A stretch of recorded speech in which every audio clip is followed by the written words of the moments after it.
fueron los que rechazaron al Mesías, rechazaron a nuestro Señor Jesucristo. Y vemos que rechazaron a nuestro Señor Jesucristo y rechazaron a los que predicaban el Evangelio de nuestro Señor Jesucristo. Desde un principio, cuando nació la iglesia primitiva, recordamos en el día de Pentecostés,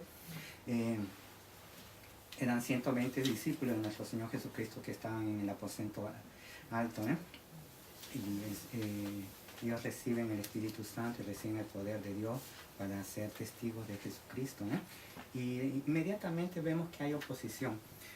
Muchas personas, judíos, se burlaban, y se burlaban diciendo de que ellos estaban atribuyendo la obra del Espíritu Santo a la ingestión de bebidas alcohólicas. Sabemos que eso era mentira, luego, si recordamos, Pedro predicó y 3,000 personas se convirtieron.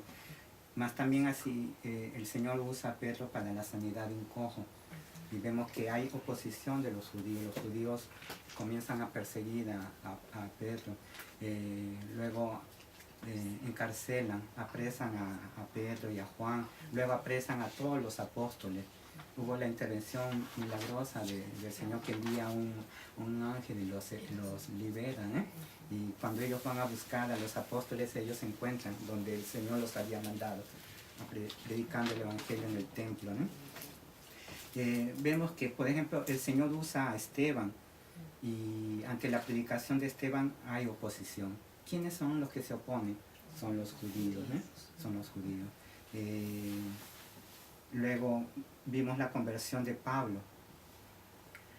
Pablo se convierte, ni bien a poco tiempo de convertido, Pablo regresa a Jerusalén. ¿Y qué es lo que sucede en Jerusalén? Lo quieren matar. En Damasco lo quieren matar. ¿Quiénes son los que lo quieren matar? Son los judíos. En todos los lugares que predicó, en cada uno de sus viajes misioneros, en cada lugar que entraba, donde había sinagoga y predicaba el Evangelio, los judíos lo perseguían, lo trataban de matar. Había oposición de los judíos. Y así es como vimos la semana pasada en el capítulo 22. También recordamos que Pablo está regresando, concluyendo su tercer viaje misionero, y ha llegado a Jerusalén. En el templo vemos que una multitud de judíos se oponen a Pablo y quieren matarlo, mostrando odio hacia él, odio a quien está predicando el Evangelio de nuestro Señor Jesucristo. En la providencia de Dios, el Señor usa al tribuno, al comandante, del ejército romano, a Claudio Lisias, lo usa en su providencia para evitar que la multitud mate a Pablo.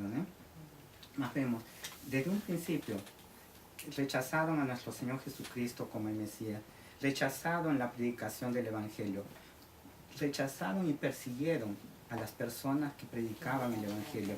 Y así en todo el libro de Hechos, si vemos en todos los lugares donde Pablo, Pedro y toda persona que era usado por Dios predicando el Evangelio, los judíos se oponían a la predicación del Evangelio, se oponían a nuestro Señor Jesucristo.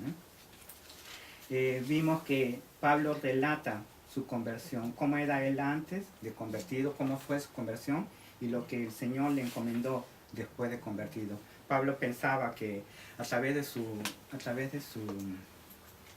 testimonio, los judíos irían a ver y a percibir lo que había sucedido en Pablo, que percibían, más que no conseguían o rechazaban y no querían aceptar que era la obra de Dios, Y hasta que llegó el momento en que Pablo, en el versículo 21, dice lo que nuestro Señor Jesucristo le había dicho, que vayan, ve, porque yo te enviaré lejos a los gentiles. Esa multitud ha estado escuchando atentamente a Pablo. Podríamos pensar de una manera milagrosa, Personas que querían matarlo, de un momento a otro guardan total silencio y escuchan con mucha atención hasta que Pablo pronuncia esto, que nuestro Señor Jesucristo lo había enviado a que predicase el Evangelio a los gentiles. Recordamos lo que mencionamos la semana pasada, porque es que la multitud de judíos se alborotan y se molestan, ante esto que Pablo está diciendo? ¿Alguien recuerda por qué es que tenían tanto malestar al escuchar que nuestro Señor Jesucristo había enviado al apóstol Pablo a predicar a los gentiles?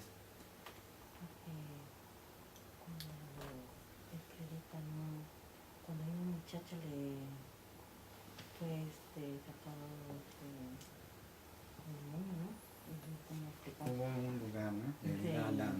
El que tenía espíritu de adivinación. ¿Por qué que estos judíos que están reunidos aquí alrededor del templo están escuchando el testimonio de Pablo, ¿no?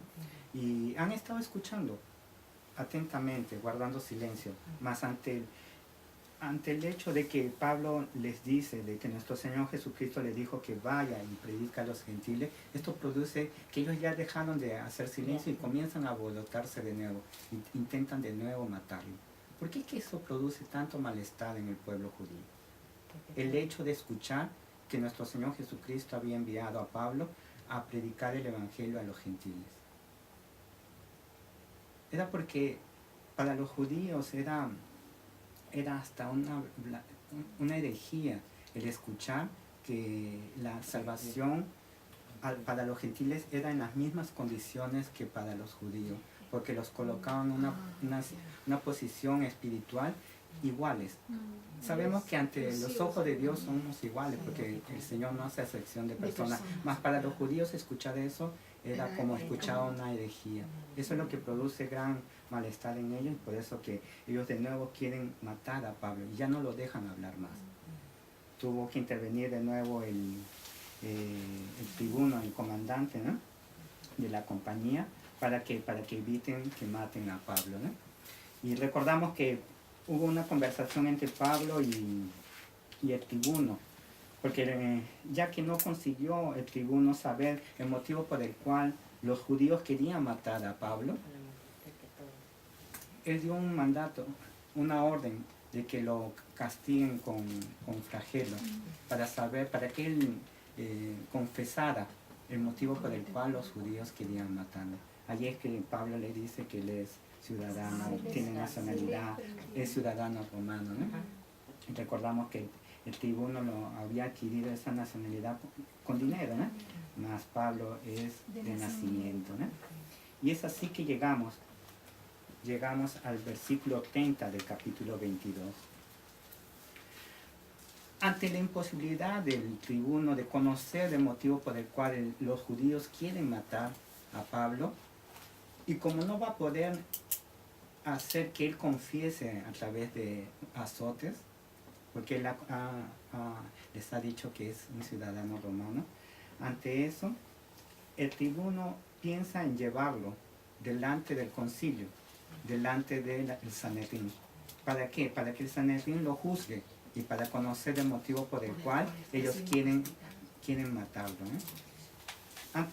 Para el tribuno, para Claudio Lisias, que el pueblo judío quiera matarlo de esa manera, es porque para él es porque Pablo debe haber hecho algo que ha ofendido gravemente a los judíos. Y aquí es que empezamos en el versículo 30, ¿eh? Al día siguiente de haber sucedido todas esas cosas, el tribuno, queriendo saber de cierto la causa por la cual le acusaban los judíos, a Pablo, ¿eh?, le soltó de las cadenas porque se había enterado que era un ciudadano romano y no podía tenerlo preso sin ningún motivo legal, ¿eh? Y mandó venir a los principales sacerdotes y a todo el concilio. Llamó al Sanedrín y sacando a Pablo le presentó ante ellos. En el capítulo 23. Entonces Pablo, mirando fijamente al concilio, dijo: Pablo está delante del Sanedrín. No sabemos específicamente en qué lugar están, porque el Sanedrín tenía un lugar específico que se reunía en una parte del templo, donde el Sanedrín se reunía, pero no tenía acceso a los gentiles. En esta ocasión en que Pablo está delante del Sanedrín, se piensa que habían gentiles. Entonces también se piensa que probablemente ellos estaban en otro lugar que no era el lugar acostumbrado donde el Sanedrín se reunía. ¿Y por qué? Porque esta es una reunión, no es una reunión oficial. Es una reunión que no es oficial. Y vamos a a ver un poco más adelante por qué. ¿Por qué? Porque hay un momento en que Pablo no diferencia quién es el sumo sacerdote. Y el sumo sacerdote era fácil de distinguir porque usaba su ropa. La ropa del sumo sacerdote era solamente para él. Y Pablo no podía confundir la vestidura de un sumo sacerdote. Entonces, para que el sumo sacerdote no estuviese usando esa vestimenta, es porque en ese lugar no era un lugar donde se habían reunido de una manera oficial, ¿no? Lo que me quería preguntar, concilio y Es lo que se conoce como el Sanedrín. Gracias. El Sanedrín.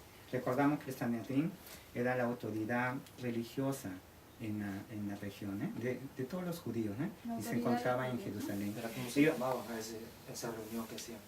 Sanedrín. Era un organismo, Ujú. un organismo que deberían de ministrar justicia. ¿Solamente era en Jerusalén o en diferentes lugares? El Sanedrín era en Jerusalén. Solo en Jerusalén. En cada ciudad había pequeños Sí. concilios, Ujú. más el concilio en sí, conocido como el Sanedrín, compuesto por 71 personas y presidido por el sumo sacerdote, era solamente en Jerusalén. Tanto así que cuando en el año 70, cuando destruyen las murallas de Jerusalén, no, destruyen el templo, el Sanedrín deja de tener un lugar donde reunirse. Luego se reúnen en otro lugar, pero rápidamente termina eso, ¿no? Pero Sanedrín no significa que sea el lugar donde hacen No. juicio, sino que el grupo que hace el juicio. grupo de personas, Grupo de 31 Persona, personas, pero no es- que era compuesto por el sumo sacerdote, por los principales sacerdotes y por la familia, algunos familiares del sumo sacerdote. Ese era un grupo. El otro grupo era de los ancianos, que la mayoría eran saduceos. Recordamos que los saduceos son los que no creían en la resurrección de los muertos. Los apóstoles en el libro de Hechos, cuando predican a nuestro Señor Jesucristo, el centro era la resurrección, porque todos los judíos sabían que Jesús de Nazaret había muerto en la cruz. El centro de la predicación era la resurrección de nuestro Señor Jesucristo. Por eso que los saduceos perseguían a los apóstoles y dirigían la persecución a los que predicaban el Evangelio, porque ellos no creían en la resurrección de los muertos. Y el tercer grupo del Sanedrín eran los escribas, que eran los intérpretes de la ley, que la mayoría eran fariseos. El Sanedrín en sí estaba dividido prácticamente en dos grupos, en saduceos y en fariseos. Los fariseos sí creían en la resurrección de los muertos, los saduceos no creían en la resurrección de los muertos. Lo curioso que los saduceos creían en los primeros 5 libros de la Biblia, y creían que era la palabra de Dios, mas erróneamente pensaban que no había, que la palabra de Dios no afirmaba, no mostraba la resurrección de los muertos, erróneamente, ¿no? Porque, y es más, ellos no creían en ángeles, no creían en lo sobrenatural, en lo espiritual, ¿no? Y vemos en los primeros libros, desde un principio, ¿no? Desde un principio, ¿Qué es que no? erróneamente, Su doctrina. equivocadamente, no lo creían, ¿no? Sí, Equivocadamente. Y lo que me llama la atención es que nos llama la atención, ¿no? Que el sumo sacerdote era saduceo. Y los sumos sacerdotes siempre fueron saduceos. Siempre fueron saduceos. Hermano, ya está. En este tiempo hay judíos saduceos. En este tiempo hay judíos, ¿no? Hay judíos. Puede ser que, no lo sé si hay saduceos y fariseos más en la época. Eran, hace un tiempo mencionamos que habían 4 sectas del judaísmo, ¿no?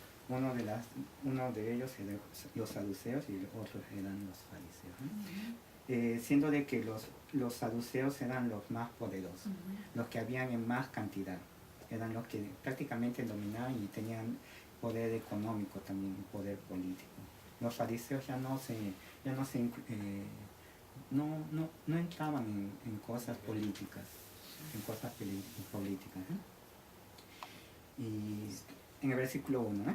Entonces Pablo, mirando fijamente al concilio, él está delante del Sanedrín y comienza a hablar delante de ellos, ¿eh? Dijo: varones hermanos, yo con toda buena conciencia he vivido delante de Dios hasta el día de hoy.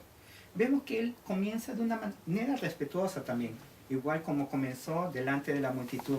Mas recordamos que cuando él comienza a hablar delante de la multitud, él como comenzó: varones hermanos, partes, ancianos, ¿eh? Aquí delante del Sanedrín, él empieza también con respeto, ¿no? Pero él empieza diciéndoles varones hermanos. No los llama de ancianos. Se piensa que, porque Pablo conocía prácticamente a muchos, tal vez a casi todos los miembros del Sanedrín. Recordamos que quienes les dieron carta a Pablo para que vaya a Damasco era el sumo sacerdote y los ancianos, una buena parte del Sanedrín. Una parte, aunque la mayoría eran saduceos, habían fariseos y Pablo era fariseo. Entonces él conocía a las personas, conocía a los miembros del Sanedrín y él les llama varones hermanos. Y les dice, yo con toda buena conciencia he vivido delante de Dios hasta el día de hoy.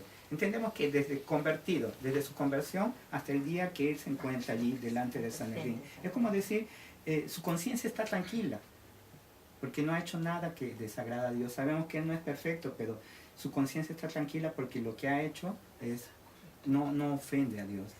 Entonces él está colocando a Dios como testigo de quién es Pablo, de la obra de Pablo. El Sanedrín se está reuniendo, no oficialmente, pero ¿para qué? Para de cierta manera juzgarlos. ¿Para qué? Para poder y para que el tribuno pueda saber el motivo por el cual ellos están haciendo eso, ¿no? Queriendo matar, queriéndolo apresar, ¿no? Y esto produce algo en el sumo sacerdote, esta afirmación de Pablo, porque prácticamente les está diciendo, si ustedes me acusan de... ¿Qué iría a suceder si ellos le acusaban a Pablo de algo? Lo estaban acusando ¿a qué? A Dios, porque todo lo que él ha hecho es conforme a Dios, ¿no? Y esto produce algo en el sumo sacerdote, en el versículo 2. El sumo sacerdote Ananías ordenó entonces a los que estaban junto a él que le golpeasen en la boca. Pablo habló poco, solamente saludó y hizo esa afirmación, prácticamente dando continuación a lo que él ha estado predicando el día anterior. Se supone que dentro de esa multitud había muchas personas que eran miembros del Sanedrín. Entonces sabían, ya habían escuchado lo que Pablo había predicado el día anterior. Y el sumo sacerdote hace que le golpeen en la boca. El sumo sacerdote Ananías no es el sumo sacerdote Anás, es otra persona, ¿no? El historiador Josefo describe a Ananías como el más cruel de los sumos sacerdotes. Este Ananías, el más cruel. ¿Qué tan corrupto era que él mandaba quitar las ofrendas de los sacerdotes?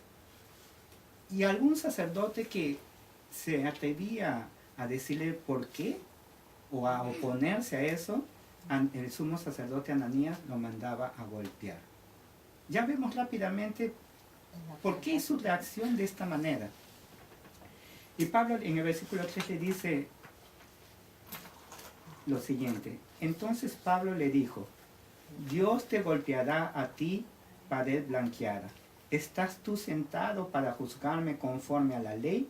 Y quebrantando la ley me mandas a golpear. Lo que Pablo dice, lo último está bien, porque el sumo sacerdote como presidente del Sanedrín es el responsable de ministrar justicia. Y él, conociendo la ley de Dios, va en contra de la ley de Dios, porque hay una parte de la ley de Dios que dice que deben juzgar al prójimo con justo juicio, ¿no? Y él no lo está juzgando, no le está dejando ni hablar. Inmediatamente le hace de que lo golpeen, ¿eh? Mas vemos que Pablo reacciona ante lo que el sumo sacerdote manda hacer. Mas nos preguntamos, ¿Pablo hizo bien en decir Dios te golpeará a ti, pared blanqueada?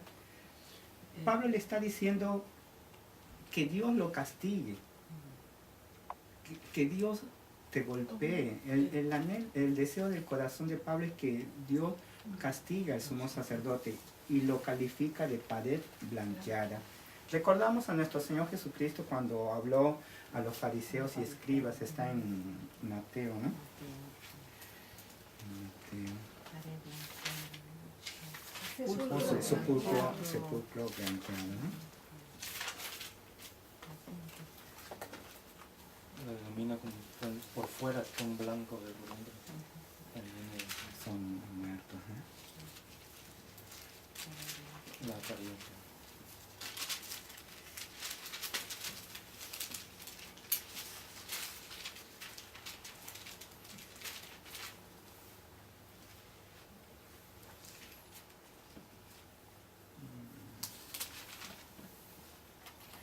Mateo 23, 27.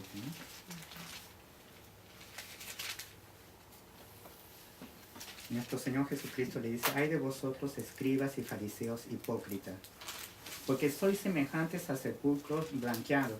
Por fuera están blancos, bonitos, ¿eh? Que por fuera la verdad se muestran hermosos, mas por dentro están llenos de huesos, de muertos y de toda inmundicia. Así también vosotros por fuera la verdad os mostráis justos a los hombres, pero por dentro estáis llenos de hipocresía e iniquidad. Lo que afirma Pablo es verdad, porque el sumo sacerdote está mostrando eso, que por fuera tiene el cargo de sumo sacerdote, ¿no? y supuestamente está para administrar justicia, mas no lo está haciendo, ¿no? Su proceder muestra lo que él es, ¿no? Mas nos preguntamos, ¿Pablo hizo bien en expresarse así? No hizo bien. Él ha pecado, sí, porque se ha irado, ¿no? Mas ¿qué es lo que sucede en el versículo 4? Los que estaban presentes le dijeron a Pablo, ¿no? Al sumo sacerdote de Dios injurias, significa reprochas, insultas, ¿eh? Maltratas. Ante esta pregunta, ante la reprensión de estas personas a lo que ha hecho Pablo, ¿qué hacen? En el versículo 5. Pablo dijo: no sabía, hermanos, que era el sumo sacerdote. Porque no estaba vestido. Porque no estaba como él. vestido. No como estaba, sumo ¿eh? sacerdote. Si él hubiera estado vestido como sumo sacerdote, no tenía sentido lo que estaba diciendo Pablo, ¿eh? Y él cita las escrituras, pues escrito está: no maldecirás a un príncipe de tu pueblo, ¿eh? Él reconoce que él ha procedido mal, él se ha disculpado, está presentando la palabra de Dios y reconoce que está mal, ¿eh? Aquí que vemos por qué que el sumo sacerdote, ¿no? Por eso que pensamos que ellos no están reunidos en el lugar que acostumbran a hacer sus reuniones, y es una reunión informal, ¿no?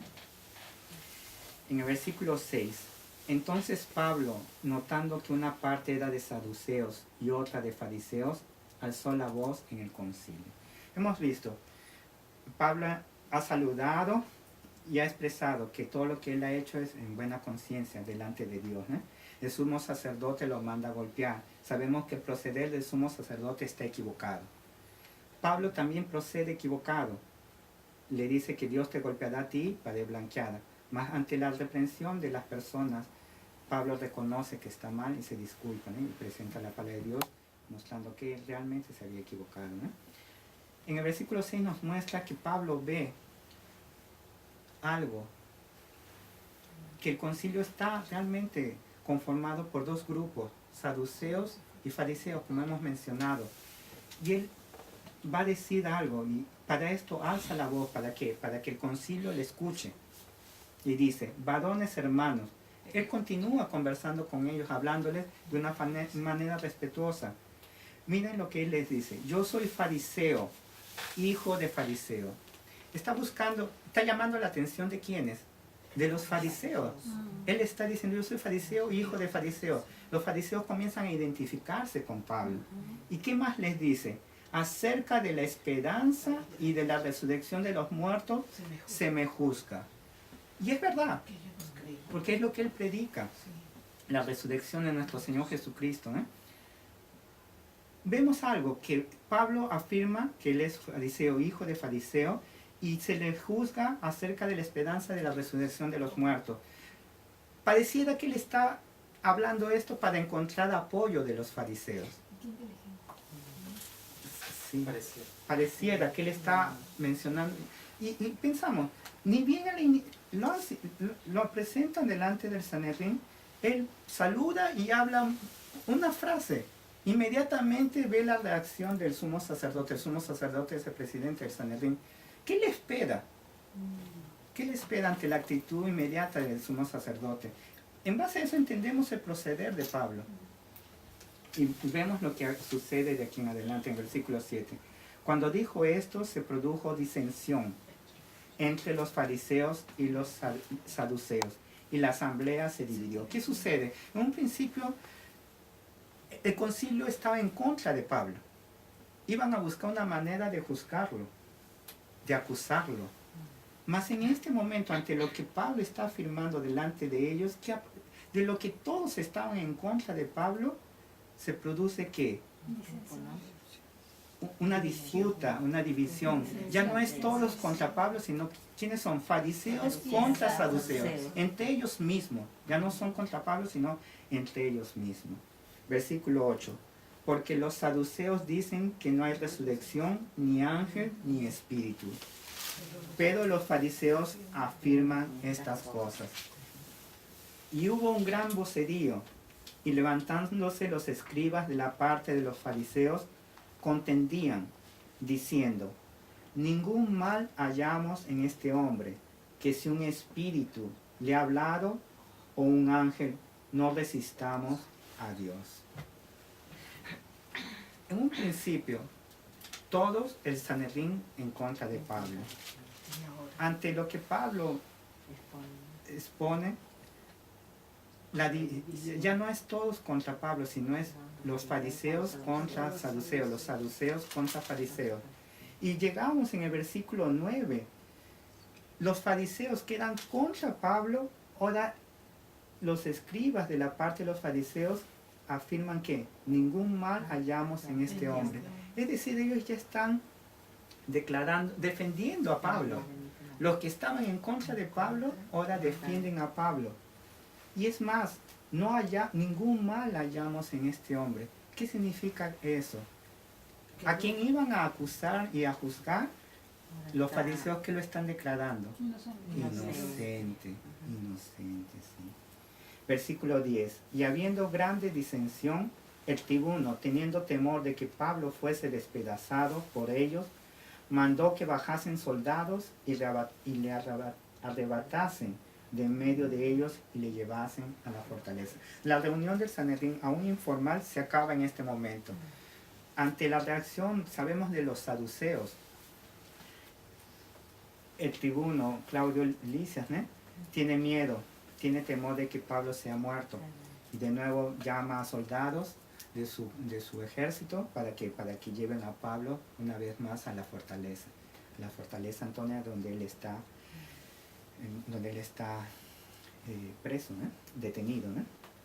Y vemos en el versículo 11. A la noche siguiente se le presentó el Señor y le dijo, ten ánimo, Pablo, pues como has testificado de mí en Jerusalén, así es necesario que te testifiques también en Roma. Vemos que Pablo ha sido perseguido, no desde ahora, sino desde un comienzo. Lo quieren matar. Imaginamos cómo se encuentra Pablo, cuántos días han pasado y es ni bien él se aparece delante de los judíos lo quieren matar. Y lo quieren matar, mostrando odio hacia él. Imaginamos cómo se encuentra Pablo, porque Pablo es judío y él tiene amor por los judíos, ¿eh?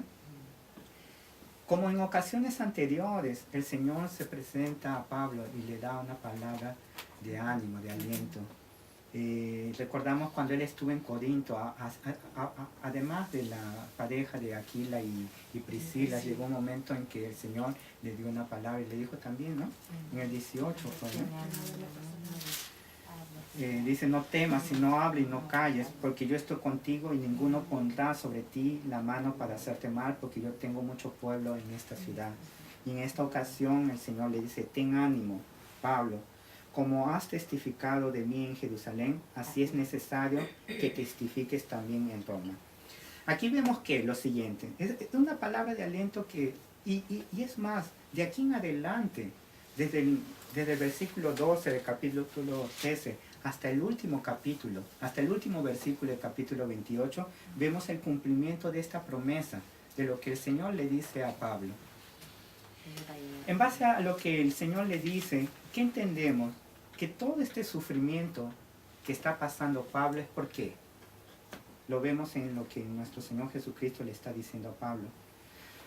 Has testificado de mí en Jerusalén. Por el sufrimiento de Pablo es por dar testimonio de nuestro Señor Jesucristo, por predicar el Evangelio de nuestro Señor Jesucristo. Lo siguiente, le da una garantía. Recordamos que desde antes de que Pablo llegase a